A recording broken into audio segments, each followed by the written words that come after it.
What's good, y'all? It's that time of the year, and we've got bills to pay. So if you enjoy listening to the show, hit the links in the description to support by donating, joining our Patreon, or buying some new merch. If about 10% of you listening right now donate $10 to support the show, we'd have enough to cover an entire year's worth of cost of production. Over the years, I've been very intentional about turning down ads for things that didn't align with our values, so you don't have to listen to us talk about gambling or boner pills or any of that other crap. But that's only possible through the support of you, our listeners. So we've created some new ways for you to support, and again, if you enjoy listening to the show, hit the links in the description to support by donating, joining our Patreon, or buying some of our new merch. And of course, don't forget to tell someone you like their kicks today.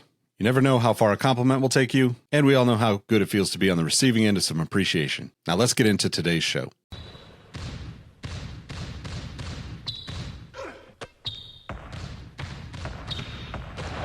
Jordan trying to shake off Starks. Oh, what a move! LeBron James with no regard for human life. Final seconds. Bryant for the win. Iverson against Gill, the crowd on its feet. Allen for the win. Welcome to the Sneaker History Podcast. What up? Welcome to the Sneaker History Podcast. My name's Nick. I'm with my guys, Rohit and Mike, to talk some kicks, to talk a little rockin' and coppin', to talk about some SB dunks, some regional releases, all sorts of stuff. But what's first? First and foremost, what's good, fellas? What's first is probably rocking and copping, knowing how the usual structure of our shows go. But, you know, sometimes we like to throw a curveball in there. I'm doing well. Mike, how are you? I'm good. Like I said, I'm just trying to figure out if I'm getting my butt kicked by allergies or not. But you know what? We here. We making it. Can't complain. As a once famous man, now disgraced man, said, "Mama, we made it." And by making it, we made it to Thursday evening. It's Friday for most of us, and hopefully, listener, by the time you get this, it's Friday, if not literally, maybe in a mental state of mind where you can just be like, you know what, I'm going to take a random Thursday off and spend it with three of my best friends in the sneaker industry. Exactly. Good way to do it, man. All right, who wants to start the rockin' and coppin'? I'll go. I got one in front of me. I got my rockin' right here that I'm super excited because I've been itching for this one since we saw all these releases for the AE1, and there it is. Nice. We got the 3SSB or three stripe select basketball camp PE they released in a low. Yeah, this one I think honestly the best, one of the best, if not the best one to release from the AE1 line. I like just the colors, the tie-dye motif they put on it.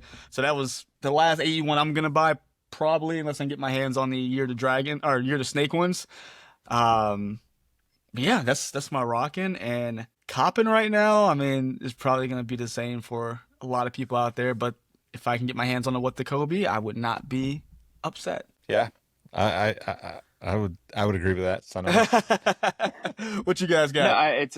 No, it's funny you mentioned that, Mike, because I'm kind of scared to go into the Discord because I feel like it's a bunch of people calling in every single favor they've done in the last year to get extra raffle tickets for the What the Kobe. And so for me, that is also my possible coppin'. As for rocking, I got a pair of the Fly Go E's, which is probably my favorite shoe. And I've come to the realization that I'm going to try to make that my Converse in terms of that's my beater pair going forward. And then when I need to stunt on these hoes, I'll wear something nice. But if you see me out in the streets, it's more than likely going to be a Fly Go E's. Nick, how about you? Is that Fly Go E's better than that Rejuvenate? I haven't man, Rejuvenate might be as rare as the What the Kobe 8s. I have not seen a pair anywhere, and this is how I know the shoe has high expectations. They have not bumped that down to employee pricing for us yet, so it's still a cool 70 for us, regardless if you're inside the berm or outside.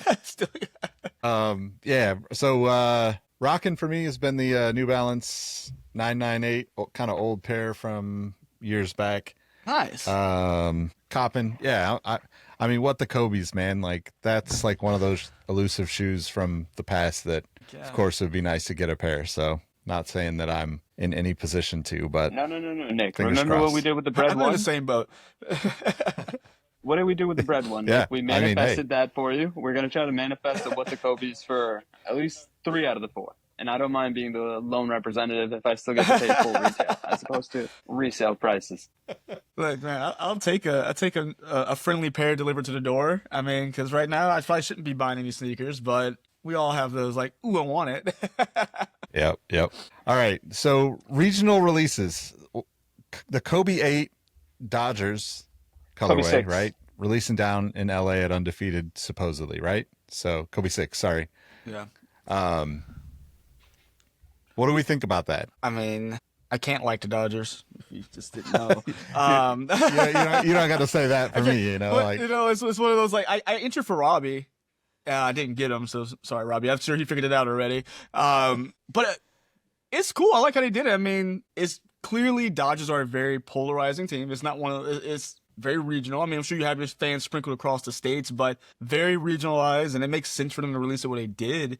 But I was confused because I thought I heard that they got pushed back at one point, but then people started getting them delivered to their door. Was it like, is there another release coming that got pushed back? I just wasn't sure what was happening with that. No, and I think for me, what I'd always heard was, as is now, I guess, the trend for all Kobe days, which is April 13th going forward, you were always going to get 3 offerings. I think last year we got the Philly 4, the Italian Camo 6, and then the Venice Beach 8.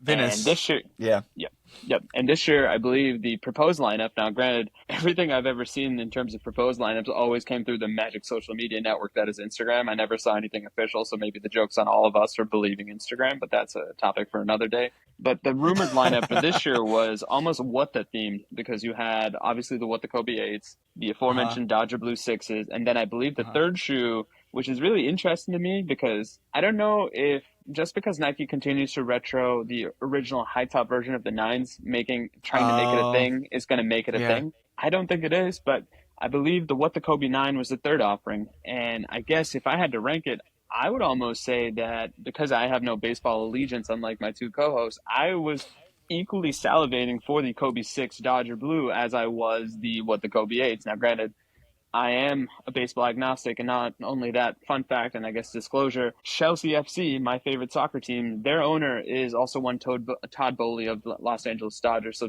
subliminally, I want to share that success with the Dodgers that I do with Chelsea. But I don't know. It's really weird because I think we are only going to get the What The Kobe 8s. Now, one thing I will also say is the amount of equipment and apparel that they've done this year to highlight, to amplify the What The Kobe's is also something. It brought me back to my champs days, seeing the apparel. You know, you got the full fit that would come with the whatever shoe that was dropping. Like, you don't see that as much anymore.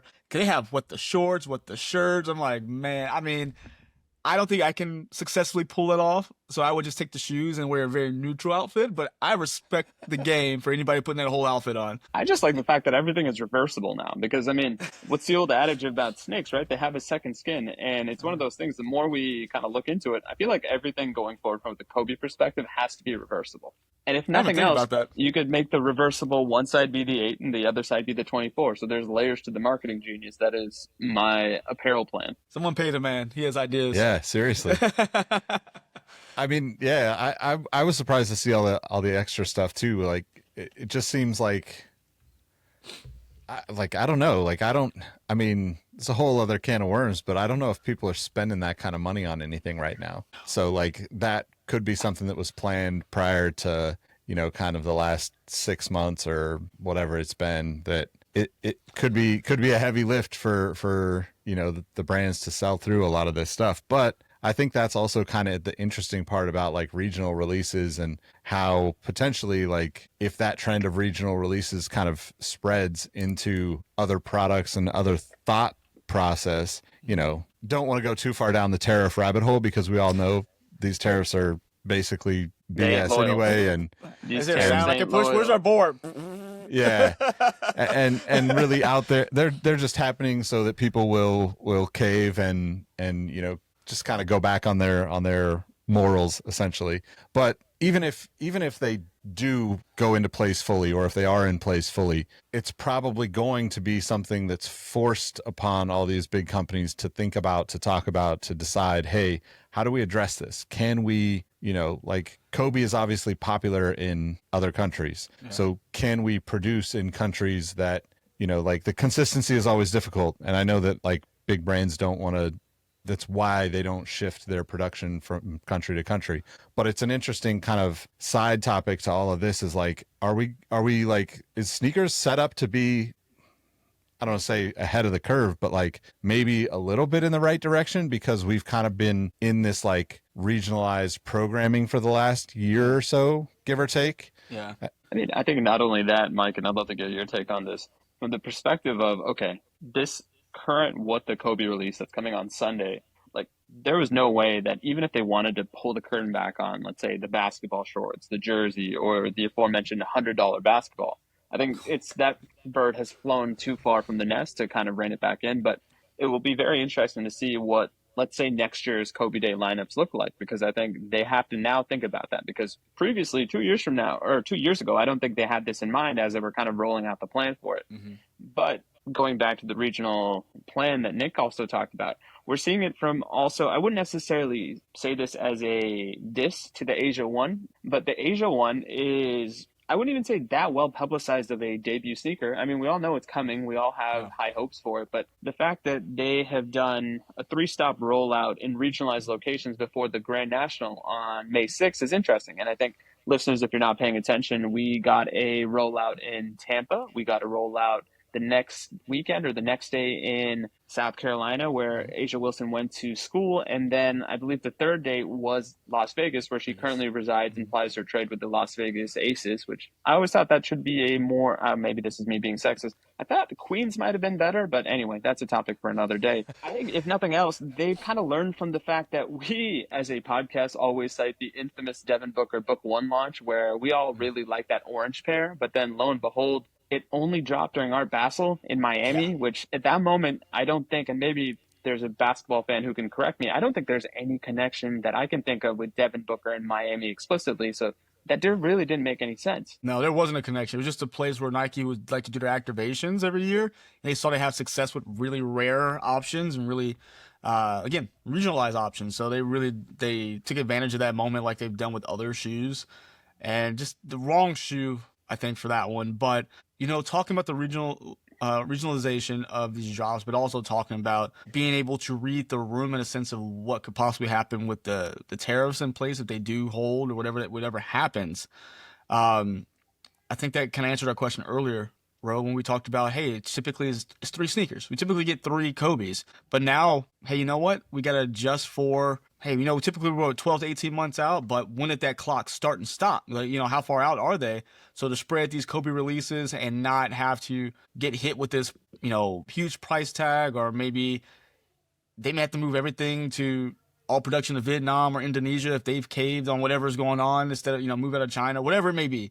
But now let's stretch these out. Let's give them 3 release dates so we can stretch the Kobe love out over the year, as opposed to hit them all at once. Then, what if we got jacked this price up from $225 to $275, and we, let's give them more of what we already produced and already have here in the States, so we don't have to worry about an extra charge being put on. That's kind of, as we were talking, that's where I thought, like, oh, you know what, let's stretch it out to see, give the consumer as much as we can before crap hits the fan if it does. I mean, I think the Kobe line is kind of an anomaly, though, right? Like, Kobe's China fan base is massive. Extremely. So they don't really need to think about it too hard. I think that the Asia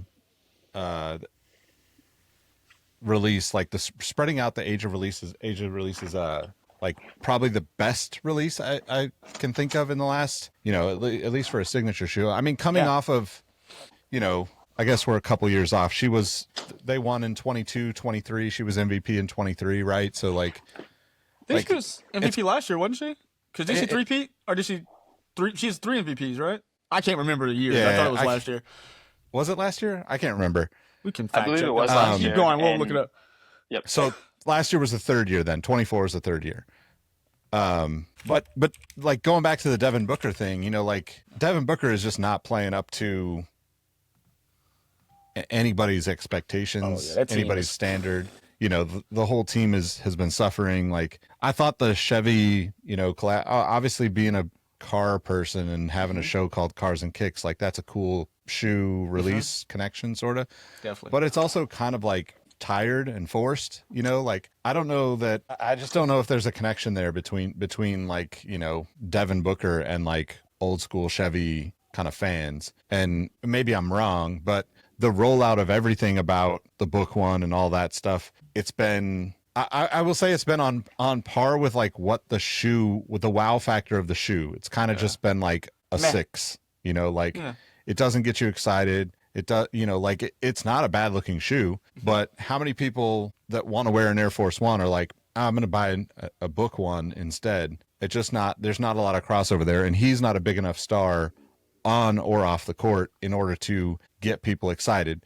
Maybe the first few years in the league, he was, more exciting or whatever. But, I think that's the interesting thing about like the rollout aspect of the Asia one is like, if they do hit all those spots, right, and you activate her core audience, then you're doing something that will ultimately roll into a much bigger opportunity. Granted, like, I think they should have given her a shoe 2 or 3 years ago, at least, compared to some of the other players who are out there, but it is what it is. It's a tough sell on that side of the business, I think. It is a tough sell, but what I will say is the best way I would describe the mythos of the Devin Booker book one in terms of the storytelling is disjointed. Because to your point, Nick, first we saw something about his love of hiking, right? Which was the Moab collab. That wasn't a collab. That rhymes. Nice. Yeah. Well, the one we just got a year after they showed it, Yep. Yeah. Then we had a pair which was an homage to his dog,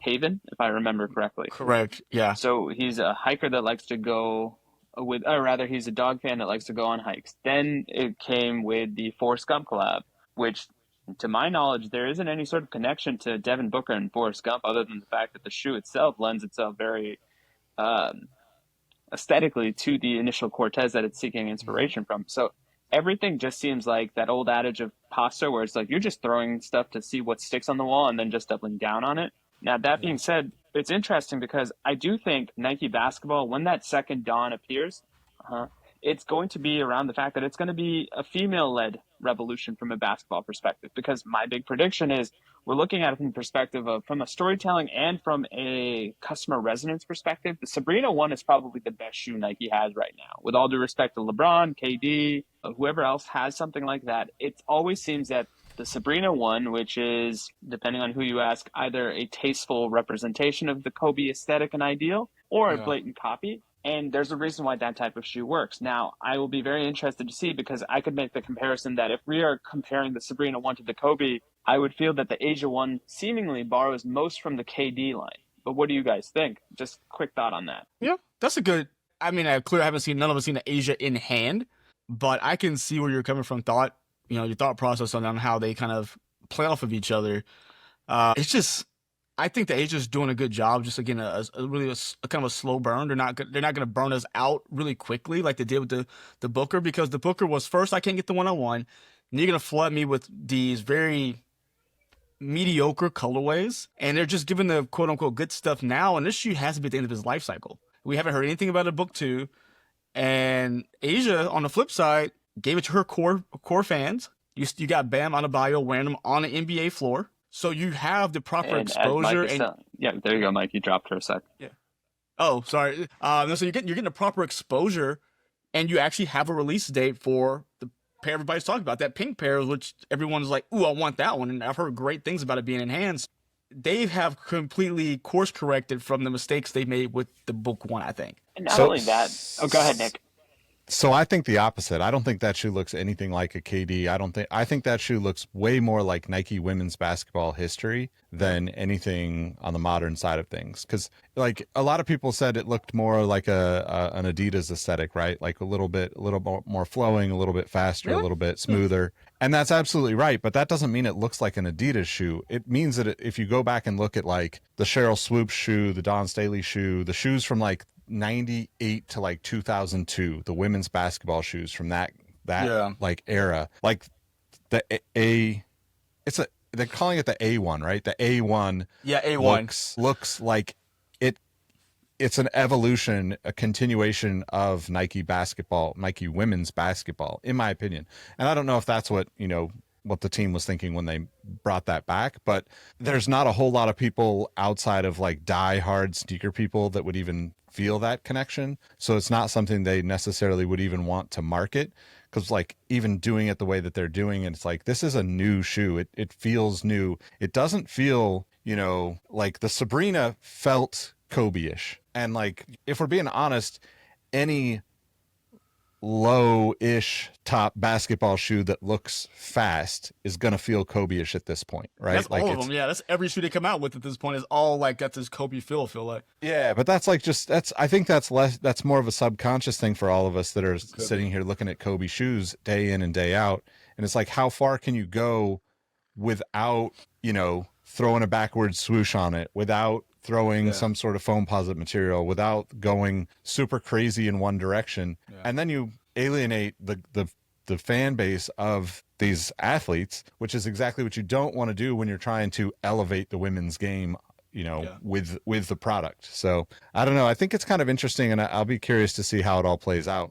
For me, what's going to be interesting is we mentioned the rollouts, and specifically the Devin Booker one felt a little bit disjointed. Now, I think that what Adidas did with the AE1 is almost a masterclass on how you want to roll out new sneakers, because of the fact that they didn't flood us with the market. Every one of them felt unique. Every one of them got the proper room to breathe, and meaning I didn't get this one, but I'm going to get the one next week, because there was what felt like months in between new colorways. And then also, we mentioned this on a previous episode, now what I consider to be an iconic approach towards the advertising, right? You guys saw the fact that he had another poster dunk on somebody, and lo and behold, within 30 seconds, we saw Ice-T and that actress whose name I swear I will remember for the next time we have whatever posterizing moment what Anthony Edwards has done in the AE1.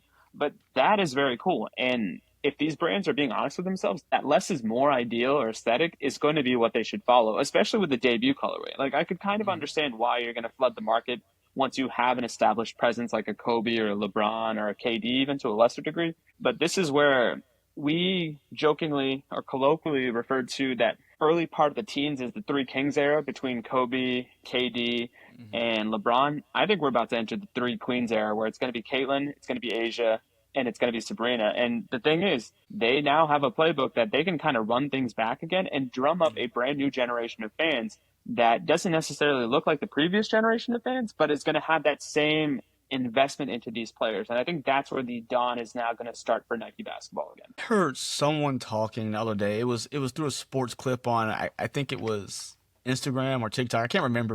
And it's probably not the best example to use, yet and still for our point of the conversation, just how you said it transitioned to the women's silhouettes are, they're here. But they were saying that basically they were over some AAU teams, and the big thing for a minute was Ja. His shoe, because good performer, decent price. They're saying a lot of, because you're not seeing Ja on a court as much, or the team's not performing as well, and Ja's doing Ja. They've actually, a lot of those kids have transitioned from this. Like, I don't want the Ja. They say they see so many Sabrinas on an AAU court. Kobe's are always going to be there. That's a given. But when you talk about new shoe, they see if it's not a Kobe, it's a Sabrina. So if we're already seeing that on the AAU side of things for the men, they're like you said, they're going to push in a new era of a shoe, which is going to be led by, or female led, I should say. So I have a few thoughts here. First, Ja just frustrates the shit out of me, because you just don't need to be doing the stuff that you're doing to celebrate. The guns shit is not cool. And like, it can't be cool for the kids, because if you get suspended from the league, you're no longer cool. They don't see you. So if you're doing it to be cool to your gangster friends or whatever you want to call it, you're throwing money away. You're throwing your footwear career away. Like, the longevity of his footwear line will be a couple more, and that's it. Even if he turns out to be a great athlete, he'll end up leaving Nike, he'll end up bouncing around, and nobody will remember much of it. That's really unfortunate, because he's fucking incredible on the court. But like, when he's there. When he's there. But like, that whole thing is a can of worms conversation. The other thing is, like, thinking about the AE1, I don't know if you guys saw, but like, Steve Stout posted that they did that with Reebok in 2003. I did see that. I was like, wow, I didn't realize that they had pulled this formula for somewhere else. So I'll pose that question to the audience and to you guys, but I want to jump back a little bit. But like, is it stealing? Like, he claims that the ad agency stole the idea, and like, Nick, if I can ask the dumb question, because there is an inevitability that somebody's listening to their very first episode of the Sneaker History podcast, and they want to know a little bit more about sneaker history. What exactly was the idea that was stolen? So literally, Reebok had an ad that was essentially like guys dunking on people and having the crime scene investigation and all that stuff. Like, it's very much like spot on. Yeah. I don't know how I feel about it. Like it's one of those things. If I create, I mean, I've created stuff I've pitched things, let's say, to brands that then I was told no, and then they did it a couple of years later. Yeah. So like, I understand the frustration of that, but like, we all play in the same sandbox. So inevitably our castles are going to look very similar no matter where we go if we're in this sandbox. And I don't mean that to take away anybody's creativity or, IP or, like unique things are very hard to find. But when I think about that as a commercial and I think about like the idea behind it, the concept of that is kind of like saying, you can't have a CSI Miami because there's a CSI New York. You can't look, people are obsessed with crime TV. That's the whole point. Like the whole point is putting something that is not sneaker related, not basketball related in front of them and them being like, oh, I get it. And not to say that like that idea wasn't great 22 years or 23 years ago, whenever it was that it was first presented with Reebok. But I think it's just an interesting conversation. And I would love to know from the audience and from you guys what you think about that. Let's go there and I'll come back after that. Sure. I mean, I think it's so old. I mean, and not to discredit what was done in the past, because I love watching those old commercials, and I'm sure it served as inspiration for somebody, like in that room when they were creating that whole campaign. I will say that the whole campaign wasn't based on that. Like the whole shoe campaign wasn't based on the CSI or crime scene unit. So I'm okay with it because it's so far removed, and people, I'm sure it took some heavy or some deep digging to find that before someone like, oh, we got to the second or third commercial of that before we even had the reference brought up. Just like a rapper, oh, the reference track is blah, blah, blah. Got you. We don't want to steal, but it could have been someone who's paying homage to that. Because don't forget, Adidas did own Reebok for a time. And just to be clear, this would have, timing wise, this would have been before Adidas purchased Reebok. So they wouldn't have had access to this. I mean, who knows? It could be in the Reebok archives and they could have pulled it. But this is kind of like Nike selling ankle insurance for Kobe, and then And One also like did everything about breaking ankles beforehand. And One probably did more about murdering somebody on the court than anybody else in 98, 99 with the trash talk teams. I'll give you an example of this one, right? So first of all, what we loved about the Anthony Edwards rollout was the fact that for the first time in a long time, both Mars Blackman and Michael Jordan were one person. So everything that we do is an homage. Everything that is old is new again. So if you think that only one movie can be made about cops fighting robbers, then my friend, I hope you only know about the movie Heat and not the subsequent ripoffs like Den of Thieves and whatnot. So there's that component. It's really funny because when you mentioned this, the first example that came to my mind, and it's a little bit of a deep cut, was Reebok had the Answer commercials with Jadakiss, if I remember, for the 5 and the 6, right? Yep. Do you guys remember when And One did something with Kevin Garnett and Jadakiss's partner Styles P? So, like, not only are we borrowing the same concept, we're breaking up hip-hop groups. So, like, this sort of thing has always happened. It's just a question of, does the product speak for itself? Does the campaign speak for itself? And if it does, then we really don't care if we're borrowing it, because ultimately, imitation is the sincerest form of flattery. We've all known that since our English teacher told us that in the 4th grade. And the dribbling commercial from Nike came after all of that, which is what I used for the beat under our intro for the podcast. Like this is what I mean about we're all playing in the same sandbox. And Steve Stout has done some amazing things in and out of sneakers. Like he's been very successful. I think I was just more put off by him being the type of person that's like, that was my idea 2 decades ago. Like he doesn't seem like that type of person normally. I don't know him, never met him, never spoke to him or anybody associated with him that I know of. But it was just a weird thing because I feel like creative people know that ideas get thrown around and bounced around within communities all the time. And people run with all sorts of ideas, good and bad. It really only matters when somebody else runs with an idea and it becomes really successful, which is what I think happened with the AE1.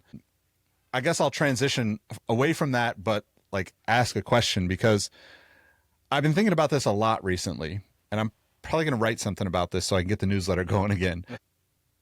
Mike did a review of the AE1 that he picked up. That colorway is beautiful, but you said in your video that you're kind of done with the AE1, and I'm not. Like I'm kind of over the idea of a new shoe having to come out every season. Like this shift in my mind is not like, I want to see the creativity come out. I want to see the the output. I want to see the progression. But what I think I've been thinking about a lot is like, could we have both? Could we have, maybe it's not the AE1. We know there's an AE2 already, kind of locked and loaded, but that's a bad pun for at least it wasn't Jock. an anti-gun. It's kind of funny because for all intents and purposes, Ant Edwards market corrected or took Ja's shine, his aesthetic. Oh, 1,000,000%. And basically what was a rated R aesthetic, Ant was smart enough to keep it PG-13, and that's why he is riding the wave of popularity now, because he did the one thing that Ja couldn't, which was moderate his persona, is the best way I could put it. Yeah, and maybe he has better people around him or something. Remember, like, Anthony Edwards was like paying women that he supposedly. Oh, that's still going on. Apparently, he just paid $1.8 million in like full child support. So it's just and to crazy. your point, though, Nick, but like that's not talked about the way his and you know success why it's not talked about? Because anytime Ant does something, his signature move isn't him sucking a thumb, symbolizing a baby, the way Ja shoots a gun. That's true. That's a good point. And also I don't think any of us need to see that. I think that, especially on the court, that's probably not healthy anyway, but going back to the signature progression, right? The lineage of signature shoes. Obviously, Ant is going to have a decade's worth or plus. Like if Adidas is smart, they'll give him a lifelong contract, and we see him doing cool shit for the rest of his career and beyond. On the flip side, if Nike was like, you know what? The book one isn't selling, but we already have all this. We already can make the shoe. All we need to do is flip up the colors and tell better stories. They have time to build up that product line in a single form with the book one. And I get that the name and the book and the chapters and all that stuff in theory would be cool if you had a wall of books, whatever. But if they were to go down that direction and say, like, we're going to commit to doing this shoe and continue to build on the legacy of the book one, like that becomes a way for all of us as consumers to get excited about the colorways that like Mike was saying, he doesn't care about those colorways. Like nothing's been appealing to him. So like if they lean into it more and make it something that's an ongoing thing, they save a little bit of money, especially if there's a tariff conversation involved. Yeah. And they also potentially give a chance for Devin Booker to like elevate his own game on the court, get back into his, let's say, old ways of playing. And I think you could potentially build something out of it. I'm not saying like beat a dead horse, but like sometimes maybe you could take it in a different direction, but beyond the formulaic approach that we've had in footwear for so long now. Two things, because I got to get these ideas off my chest and make somebody a millionaire. So as you were talking about Ja and Ant, like how funny would it be if Nike and Ja pulled a Pusha T and made fun of the fact that Ant is a bad dad and like tie it back to the story of Adidon? And then secondly, I mean, I'll be here to watch it. I'm not gonna lie. I would sit back and no, that was just for you two. Enjoy the chaos. I just thought you would enjoy that hypothetical. But going back to what we also talked about, the disjointed storytelling, right? Like make up the narrative that when Devin Booker was a kid, the one thing he loved more than basketball was reading. And then you can say, you know what? He was a big Roald Dahl fan. So here's a James and the Giant Peach colorway. Because if we know something else about Devin Booker is his love of peach-colored shorts from Hooters. So there you go. That's a integration right there. You could do Harry Potter. Like the thing is, you've got the book one. You've got the concept of chapters. You just decided to zag when everybody expected you to zig. And now come back. But sorry, I just had to get those two ideas off my chest. What was hurting the book one is Devin Booker's lack of personality. He's not, I mean, we know he has the old cars, but does he show up to car meets? Does he do things like with the car? It's like, we don't know anything about him, which is the killer. Here's the thing I will say about Devin Booker that I knew about him, and granted to your point, Mike, I didn't know it the same way that I knew Kobe immigrated over from Italy, or that LeBron loved, like his first car was a Hummer. Well, the most pertinent thing about Devin Booker's personality to me is, remember when they first announced the Olympic team and everybody's initial thought was, hey, this is great, it's an all-star team, but who's going to do the dirty work? Like, who's going to set the pace? I know exactly where you're going. And Devin Booker had that famous tweet of, I'll do it. Like, make him the everyman. The everyman that's also an all-star. Yeah. I mean, is it too late for that? Is it too late because they built him up to... I don't think that it is, because to Nick's point, and I agree with it, like, what is the overarching narrative around Devin Booker that we can't stop right now? Like that is a runaway train the way we associate Ja with guns, and and with big, beautiful women. Like, there's nothing about that. So why not? Like, make the reading thing, make the fact that he wants to be the everyman, but he also realizes he's one of the top 10 people in his position in the world to do this one thing, which is be a lethal sharpshooter. Shout out to Lethal Shooter. We can't get away from mustache. It's like having a weighted vest when you do workouts. Like, you think it's got a little bit of extra adage and it's making all your points sound more pertinent, but then you're like, nope, this is really weighing me down. To see it, I mean, if they could again course correct with Book. I bought one of the shoes just to see. Cause I know I trashed it because I was like, you know what? Let me actually try it. I'm okay with being wrong if I actually try something. The shoes, not bad in concept and build and feel. It actually is a decently comfortable shoe. Looks decent when you wear it out with like off the court. So they have something there. Like the building blocks are there, but you just don't have the ant. You know, you don't have the Anthony Edwards to push that forward because no matter what, like Devin Booker can score 60 tomorrow. He right? scored 70. He was the first one. No, I got you, but he can score 60, he can score 70. But if Ja bodies somebody with one dunk and scores 12 points, who we're still talking about? Ant. So it's just they have to build that personality. He has to be open to like whatever they choose, whether it's the books, whatever. He has to be open to embracing and opening up to his core audience with that. I mean, I think you hit a like sweet spot in that conversation too, right? Like, is he even a car guy? Is he out there? Like, don't get me wrong. If you've got millions of dollars, everybody's a car guy, right? You're going to buy nice cars. You're going to pay somebody to make you nice cars. Guy. You've got the money. Right? Facts. Exactly. You could be a book guy. You could be a chapter guy. You could be a Harry Potter guy. Like, it's up to you.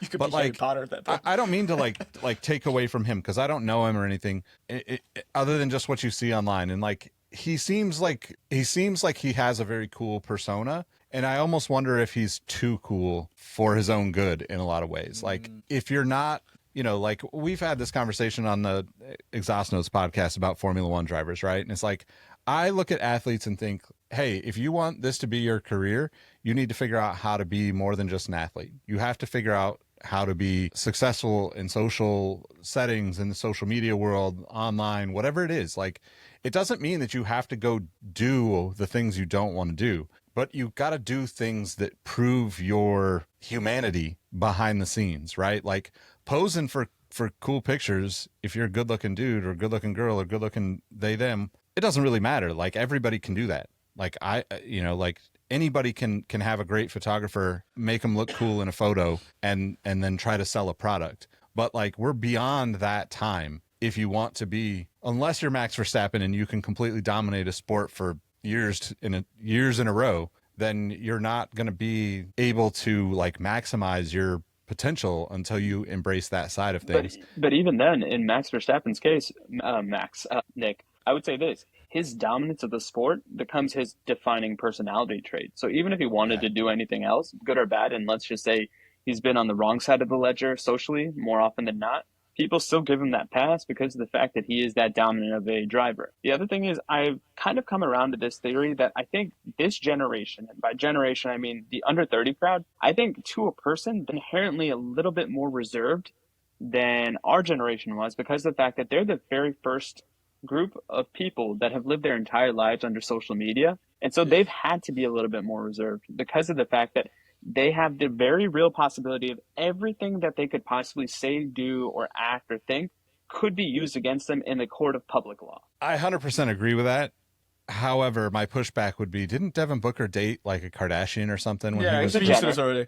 Yeah, so, yeah, so absolutely right. Yeah, same gene pool. And like that's a choice, right? Like you're dating somebody who literally lives their life on a TV show. Like that's their bread and butter, stops, right? Riots by drinking Pepsi. Let's not forget that. Exactly. I mean, hey, if you can't stop a riot drinking Pepsi, you know, like.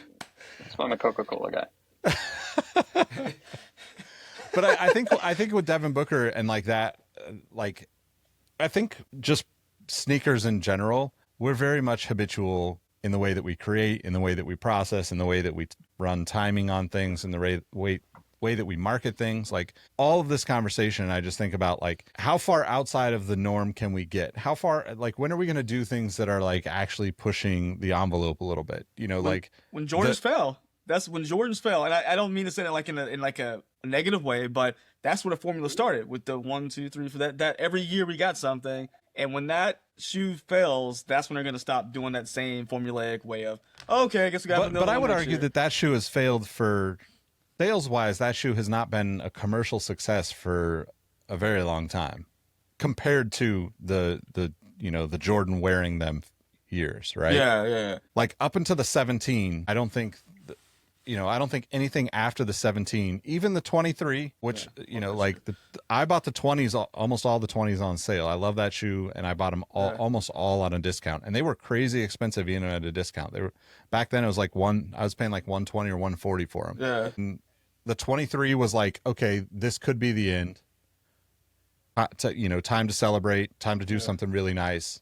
And then they continued it on. Nothing from, like, I love the 28. It's weird as hell, but it's like one of my favorite basketball shoes to play in. Yeah. But then they iterated on it with the 29 and made it like arguably the best basketball shoe ever. That was the best basketball shoe ever. And almost anybody that's played basketball in that shoe will tell you that that's at least a top 3 shoe, period. Even compared to anything that comes out now, anything in the Kobe line, anything LeBron, that shoe is like universally like one of the best basketball shoes ever made, in my opinion. But that was another great time to stop, stop at the 30, Now we're at like, we're just continuing on. It's 39 now or something like that.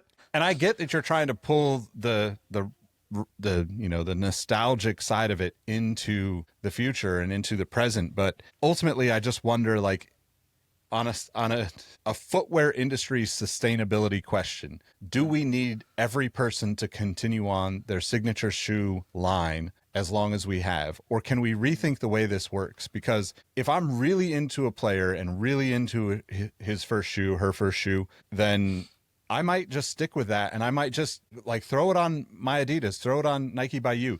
Let me buy 30 of those because I fucking love that shoe. And then no one does that.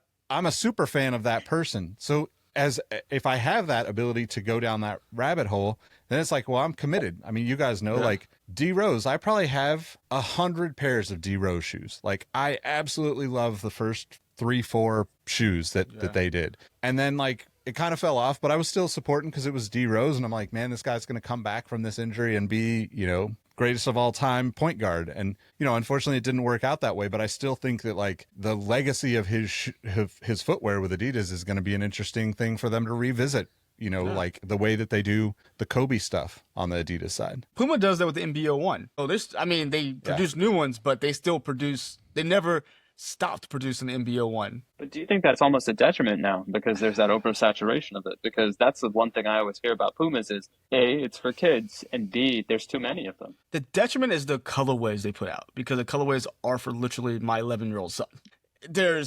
You won't typically see a grown individual wearing those so much. It's not something that translates well off the court because they're just too much. It's not like, oh, I got the Kobe, bright and colorful, but I can always go back to a normal Kobe, Yeah. And It's almost a that's shoe the built. issue. Yeah, I was going to say it's a shoe that's almost exclusively built for the AAU crowd, meaning Oh, that's a %, I crowd- think. That's a crowd that your number one job on that AAU court isn't even to win, it's to get noticed so you can get to bigger and better tournaments. So you can get noticed again and again and again. And I think that's so I agree with what you said, Mike. Like, I think like if they're going to continue on with the MBO1, like I think if they're continuing on with that line, they need to have both the plain Jane versions and the colorful versions. But I do think exactly what you said, Rohit. I think that the strategy for Puma is much longer term than what they're selling right now. Yeah. If they can get a generation of kids into Pumas coming out of AAU and thinking about Pumas coming out of AAU, that's a much different approach than sell every pair we produce right now, right? And I don't know if time will tell if that's actually going to be a strategy that pays off, but I do think that like I want to believe that it's a conscious decision with the Puma Hoops team. Hope so, because that's some great stuff. Like their basketball shoes are great. Stewie's, you got the Nitros.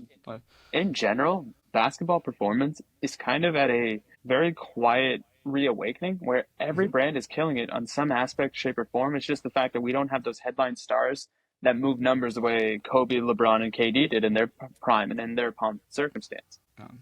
Yeah, we need dominance that like of a young player winning. So still the same guys typically winning, or you got Jokic who isn't No Yep. one. And to your point, Mike, you need a Mahomes, and I don't want to be a There you homer, go. but No, it makes sense. Wow. Can't believe listen. It's what I do. For every San Francisco Giant hat I see on this episode, I'm going to make at least a 1-for-1 Mahomes reference. But the one reason, There needs to be balance. yeah, they're not, and I think that's the other thing. It's like from a marketing perspective, I wonder what Adam Silver would do to get a Mahomes type figure in the sense that he's a constant winner. He is polarizing, so either you love him or you hate him and his team. And he's the one that could usher in that type of consumer behavior that gets people from elementary school to middle school to high school to college. And you have definitive thoughts and attitudes, not only about Mahomes, but every single person in that league because they have gone through the battle tested lens of competing against him. And there becomes this natural order of hierarchy. Isn't that Ant though? He can't win though. They declined as soon as they restructured this year. I mean, here's the thing, and this is where I'm the senior Mahomes expert on this. Mahomes' first year as a starter, he went to the Super Bowl and won it. That's the biggest thing that we are not used to seeing. Like, I was watching the old Fab Five documentary on 30 for 30, right? And there's that poignant coda at the end where they're talking about the fact that the true legacy of the Fab Five isn't the fact that they didn't win any championships. It's the fact that they altered the landscape of college and amateur athletics, because previously the freshman sensation was thought of as a one and done in the sense of you only had one on your team. And even then you were kind of waiting to see glimpses of them because they didn't get the trust of the coach and the community to be put into that spectrum full time. But Michigan changed that dynamic. Instead of one, let's give y'all five. What could do it, and I don't want to wish good on anything on this team, but if the Spurs somehow get Cooper Flagg paired up with Victor Wembanyama, they could be those two young stars who could alter the current hierarchy. If Cooper is what he seems to be, and we know what Victor can do already, but give him some more support, Jesus, I will not be able to live in my house during basketball season. But Mike, you're a San Antonio Spurs fan. Why would you? Would you get a property in San Antonio to be closer to the team? Absolutely not. I refuse to move there because that team's there.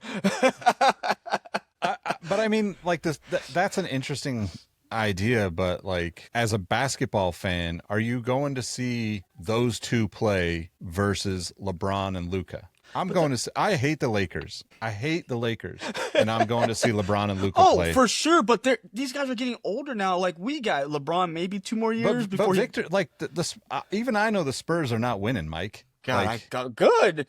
Like, good. I mean, I don't want them to and honestly, in all honesty, like, I've been not watching a lot of NBA because the Kings just should have never let go of De'Aaron Fox and Mike. That's a whole. I don't want to tear the. You know what? We used to do episodes of Patreon. We're just going to do one for Nick. Like, Nick, 30 minutes. Grievance let out. Lie down on a couch, and I will just turn play, and I will just give you 5-minute breaks for you to catch your thoughts. But go. It's just all bleeped out. If you say anything, we can put nope. And this is going to be insensitive, but then at the end, it's just a single gunshot. Shout out to Ja. With a wink from Ja. Throw a grenade. But seriously, like, Victor is not going to get he's not going to bring the same appeal. Big men don't sell shoes. I know what you're saying. I know exactly what you're saying. Mahomes won in his rookie year. Like, nobody in the NBA is going to win in their rookie year and be the dominant force on the team. That's just not going to happen in that way. Like, the NBA is still a level up from college on a lot of levels. So, but I do think that it's interesting to think about, like, what the next young talent is. I know that Minnesota has fallen off from, like, where they were, but I still think that Ant is like, hands down the most exciting thing in the league. Oh yeah, even with Ja on the court, like, I don't know, I just don't think you can. I think fans, especially young fans, just don't trust that Ja is gonna keep his shit together and be on the court long enough for them to be. Not only that, on a very shallow basis. Yeah, I'm sorry. Go for it, Mike. No, I was gonna say I don't think anybody thinks they keep it together. They stand on court. I'm just gonna say this on a very shallow basis. Ja also hasn't captured the zeitgeist the way Anthony Edwards has. It's one thing, to your point, Nick, of he's not been playing as frequently as Ant has, but even when he does play, dare I say, he's not matching Ant for athleticism or excitability, and like that's the other issue. Yeah, I agree. Dunk contest. Let's let those two dunk it out over All-Star break, and then we'll solve all our problems about I'm everybody. still saying, man, make Ja. I mean, that's a whole interesting topic, right? Like, I really do wonder if the NBA will ever have stars the way we had stars in the 90s. They got to put a cash prize up. Everybody's gotten so I mean, I think everybody's going to get and hurt. I don't know why the footwear brands don't put that cash prize up. Like if I'm a player and like there's a deal on the table with a brand, or every brand comes in and says, okay, if our player wins, we'll throw him X amount of money. Like, it makes it interesting. Yeah. I'm also completely against gambling and, gambling advertisements on this put it- it's just podcast. like So something in like, a I kind of contract. am against that in a way, but Put it in a contract. It's just like a perk. Just like with anything, like NFL is always the best barometer for this. It's like, you make this team or you make this level, we're gonna give you this bonus. Put it as a bonus. Like, hey, you're a rookie, you can dunk or whatever. If you do any All-Star activity or you get nominated for any All-Star activity and you win, here's a bonus. And if they put that into the contract, you're gonna draw in more people to actually do it, because although he was cool to watch, I don't know why his name escapes me now, but yeah, we don't watch the NBA dunk contest for a G League player. No disrespect to him, because he's clearly an amazing dunker, but if it's just a dunk contest, then let the whole world in, right? Like, I mean, I don't know that's if you the guys, case. If it's just a dunk contest, let just go everybody through in. like the Team Flight Brothers, Instagram or YouTube, It's very and you'll see. selective gatekeeping. And to your point, sports is meant to be inclusive, Nick. And I don't know why they do this. I know why we do this, for that sweet, sweet podcast money. Man, if anybody wants to throw us some sweet, sweet podcast money, let us know. For any beard and mustache oil groups out there who want to sponsor this podcast, me and Rohit, we're model for you. We're such handsome individuals. We can do this. I mean, I need to Please shave. I sure. could go for like a shaver. We're basically Bulbasaur, let's just- Ivysaur, and Venusaur facial hair. Exactly. Yeah, we'll just do the whole. Yeah. Before, middle, after. And then you get darker with more facial hair. That's the other connotation. I get a tan as I grow this hair out. Oh man. End it now. End it now. Yeah, Otherwise, yeah. you're going to be like Ja. All right, guys. Well, let the folks know how they can find you outside of the show. Yep. Always find me you can- here. Oh, go ahead, Rohit. No, I was going to say, I don't know why I'm so eager to jump the gun. Bad job, pun. You can pew, find me on pew. Instagram, Blue Sky, at RohitM13. You can join me and Mike as a part of the Mustachio Mafia. Mike, where can they follow you? You can find me here at Sneaker History, of course. Always find me. Instagram, MadWatcher789, all those other platforms as well, I think. Then YouTube, just Mike Guillory. Right on. I'm at Nick Engvall on all the platforms. Most importantly, follow at Sneaker History. We haven't been posting enough, but I'm about to get back on that. And also, if you listen to the other episode of the podcast, the last couple episodes of the podcast, I tried a couple of different formats. So let us know what you think of those. I would love to hear from y'all. And hopefully we see you in the Discord. Thanks for watching, listening. review. Yes, write we'll take reviews, please. We're almost to 200 reviews. We have 199. So whoever Like a leaves us number zillion 200, downloads. I'll send you a Whoever t-shirt or leaves a us coffee to mug or 200 something. interview, we'll give you 3 minutes to talk about whatever it is you want to talk about on a future episode. 90 There you go. seconds. I'm giving 90 seconds. I'm going to get wild. 200 seconds. 200 seconds. 3 minutes. Roughly. All right, y'all. We appreciate you. We'll catch you in the next one. Peace. Could you imagine? Hey, y'all. Nick here. One more thing before you take off. Do us a solid and leave us a review on your favorite podcast platform. Check the links in the description to help us keep the show going. And as always, we appreciate you listening. And don't forget to tell someone you like their kicks today. You never know how far a compliment will take you. And we all know how good it feels to be on the receiving end of some appreciation. Peace.